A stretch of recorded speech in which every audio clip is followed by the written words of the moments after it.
Salam sejahtera bagimu, amang-inang yang dikasihi Tuhan Yesus Kristus. Sebelum kita mendengarkan firman kehidupan, kita berdoa. Terima kasih Tuhan untuk hari yang baik. Kami boleh mendengar firman Tuhan dan ajarlah kami melakukannya. Kiranya Tuhan menolong kami melakukan yang berkenan kepada Tuhan. Amin. Amang-inang yang dikasihi Tuhan Yesus Kristus, firman kehidupan bagi kita tertulis dalam Mazmur pasal 127 ayat 2. Sia-sialah kamu bangun pagi-pagi dan duduk sampai jauh malam, dan makan roti yang diperoleh dengan susah payah, sebab ia memberikannya kepada yang dicintainya dan pada waktu tidur. Demikian firman Tuhan. Jemaat yang dikasihi Tuhan Yesus Kristus, saya mau mengajak kita sejenak untuk melihat dan mendengarkan aba-aba yang boleh saya sampaikan. Angkat tangan salah satu tanganmu jika engkau tidur pulas, nyenyak, dan bangun dengan semangat. Atau angkat tanganmu juga jika engkau tidur gelisah, berbolak-balik, pikiran penuh dengan daftar pekerjaan, tagihan, utang piutang, dan rencana yang belum selesai.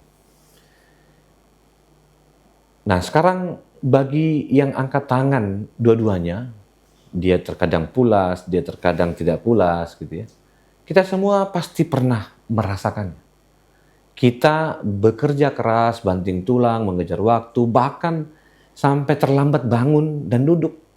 Karena memang kita dikejar oleh sebuah pekerjaan dan tanggung jawab. Sebelum fajar dan baru akan berhenti setelah larut malam. Kita sering mengatakan saya tidak punya waktu untuk beristirahat. Banyak sekali yang harus saya kerjakan. Saya sangat bangga dengan pekerjaan ini. Sekarang saya mau kita belajar dari firman Tuhan. Sambil kita jujur di dalam hati kita, saya boleh mengajakmu juga amang-inang untuk tutup mata dan katakanlah 3 hal yang membuatmu cemas dan gelisah. Baik itu pekerjaan, studi, anak-anak, kesehatan, dan mungkin keuangan. Sekarang buka matamu. Suatu hari ada 2 orang petani yang berusaha untuk menanam sesuatu. Dia menanam, yang pertama dia bekerja pagi sebelum subuh, bahkan dia sudah bekerja, dan dia pulang larut malam. Begitu pulang dia terlalu cemas dan takut hasilnya tidak baik. Ia sulit tidur dan ia memperbaiki cangkul dan lain sebagainya. Yang kedua, dia bekerja sebagaimana dia bisa dan dia mengerjakan bagiannya dan dia pulang. Namun si petani pertama berkata, kamu kebanyakan tidur, hasilmu tidak akan maksimal. Ternyata petani kedua jauh lebih berhasil daripada yang pertama. Seakan-akan mau mengatakan orang yang bekerja di hari Minggu ternyata tidak jauh lebih banyak berkatnya daripada orang yang memberi waktu beribadah di hari Minggu. Ini adalah teguran kita. Dengan lembut dan dalam, firman Tuhan berkata kepada kita, sebagaimana yang melatar belakanginya adalah sebuah nyanyian sejarah yang mengingat proses di mana orang Israel mendaki Yerusalem, mereka berjalan jauh, lelah, hati mereka penuh sukacita dan harapan kepada Tuhan. Coba.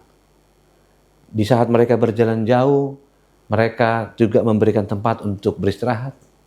Dan Salomo, seorang raja yang bijaksana, mengatakan ternyata dari semua yang kita butuhkan, dari semua yang kita dapatkan, ternyata berujung pada sebuah kata sia-sia jika Tuhan tidak di dalamnya.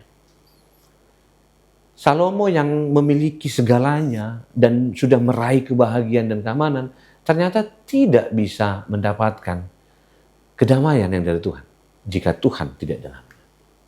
Dengan demikian saya boleh mengajak kita beberapa poin untuk menemukan ternyata kata sia-sia dipakai kata hevel yang diungkapkan dengan kekosongan sebagai uap yang ada tapi hilang gitu ya. Ini bukan suatu hal yang salah, tapi suatu hal yang nggak berfungsi. Bukan suatu hal yang buruk, tapi suatu hal yang nggak berarti. Upaya kita untuk menjangkau sejauh-jauhnya apa yang kita butuhkan ternyata tidak sebagaimana yang kita inginkan. Dengan tegas, firman Tuhan katakan, upaya manusia harus selalu menjadi respon terhadap anugerah Allah, bukan alat untuk memaksa berkat Allah. Memang ini yang dikasih Tuhan, firman Tuhan mengundangmu, mendefinisikan ulang tentang kata istirahat dalam terang iman. Yang pertama, undangannya adalah, mari akui kedaulatan Allah. Kita tidak terbiasa hidup dengan kecemasan. Kita tidak terbiasa dengan hidup yang demikian. Karena itu, jika kondisinya kamu masuk dalam kecemasan, dan kamu akhirnya bangun pagi dan duduk sampai larut malam seolah-olah kamu ingin mengendalikan masa depan, ternyata kita tidak di situ. Tuhan menginginkan hentikan kepanikan itu, pengaturan hidup tentang apa yang kamu butuhkan. Tuhan sudah sediakan. Bekerjalah giat, tapi jangan beri tempat pada kecemasan yang berlebihan. Yang kedua, undangannya menghayati iman dengan istirahat. Ini menarik sekali. Istirahat juga termasuk hari Minggu atau hari Sabat yang kita sebut. Bukankah tanda kemalasan ketika orang mengatakan istirahat? Bukankah orang selalu mengatakan istirahat adalah suatu hal yang tidak penting? Tapi saya mau katakan ternyata firman Tuhan mau mengajak kita, istirahat adalah puncak pengakuan iman. Ketika kamu istirahat, kamu sedang berserah kepada Tuhan. Yang menarik, saya pernah baca. Apa membuktikan orang beriman adalah ketika dia tahu ketika dia tidur dia dipelihara oleh Tuhan. Ini menarik. Bahkan firman Tuhan juga bilang, ketika kamu tidur, Tuhan sedang memulihkanmu. Bukan berkata seberapa banyak kamu tidur, seberapa lama kamu tidur, tapi seberapa nyaman kamu berserah kepada Tuhan dan kamu menikmati tidur itu. Dan ketika kamu bangun, kamu mengatakan, terima kasih Tuhan, aku masih ada, aku masih bertahan. Yang ketiga, undangan untuk menerima status kita. Status kita tidak melulu bicara tentang apa yang aku sudah lakukan, tapi apa yang telah Allah lakukan hingga akhirnya aku diberkati dengan cintanya. Tuhan memberikan kita kedamaian dan kecukupan jika kita berada dalam anugerah Kristus. Ini adalah tanda kita dikasihinya. Berkat itu mengalir bukan karena jam kerja, tapi karena kita adalah anak-anak. Perlukah kita membuat jam bekerja dengan efisien? Perlu. Saya punya kebiasaan belajar dan mengerjakan sesuatu itu terkadang di waktu yang teduh sekali. Itu sudah saya mulai dari ketika saya kuliah S1. Saya belajar itu jam 1 bahkan, atau jam 12. Pokoknya kapan dia teduh gitu ya. Mulailah merancang. Memang bukan menjadi model yang baik untuk hari ini. Tapi saya mau mengatakan, kapan kamu bisa meneduhkan diri, satu adalah kamu melakukan pekerjaan.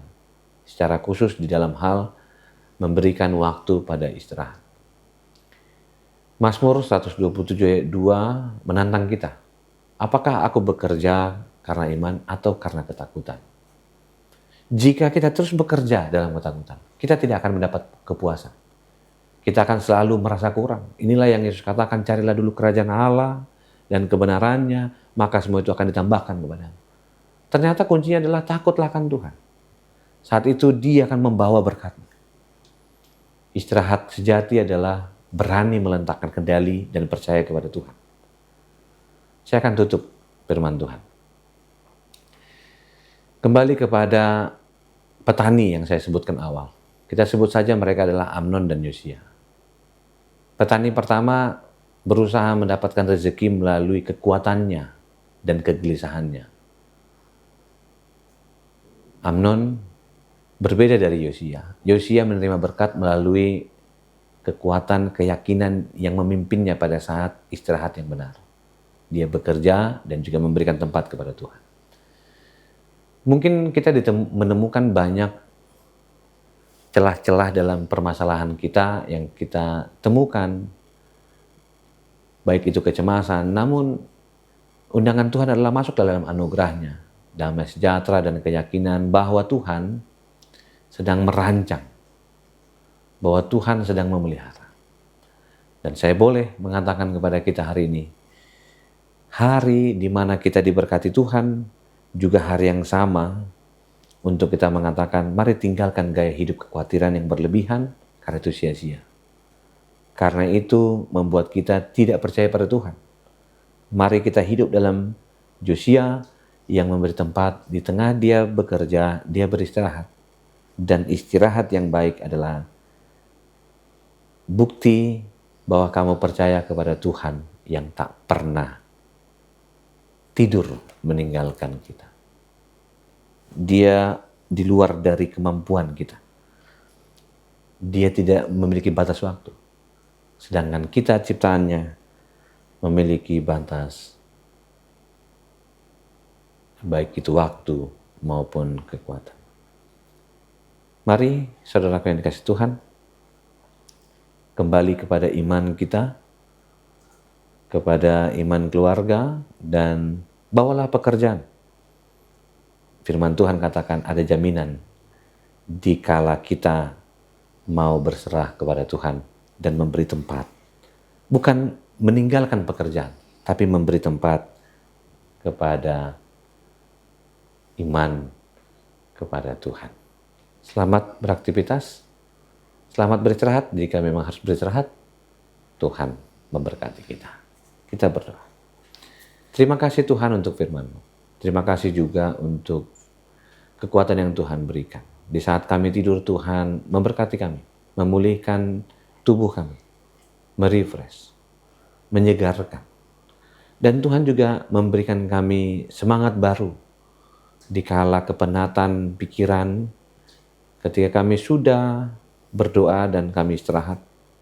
Tuhan membukakan dan memberikan kami hikmat untuk menatap dengan cara yang baru, bahwa pergumulan kami boleh besar, namun ajakan untuk mencari firman Tuhan adalah jawaban. Dan saat itu Tuhan membawa yang menjadi bagian dari iman kami. Kami boleh mengakhiri renungan ini, namun firman Tuhan akan kami ingat di saat istirahat pun Tuhan sedang memelihara kami. Kasih anugerah Kristus Yesus, kasih Allah Bapa, dan persekutuan Roh Kudus memberkatimu dan menyertai-Mu. Amin.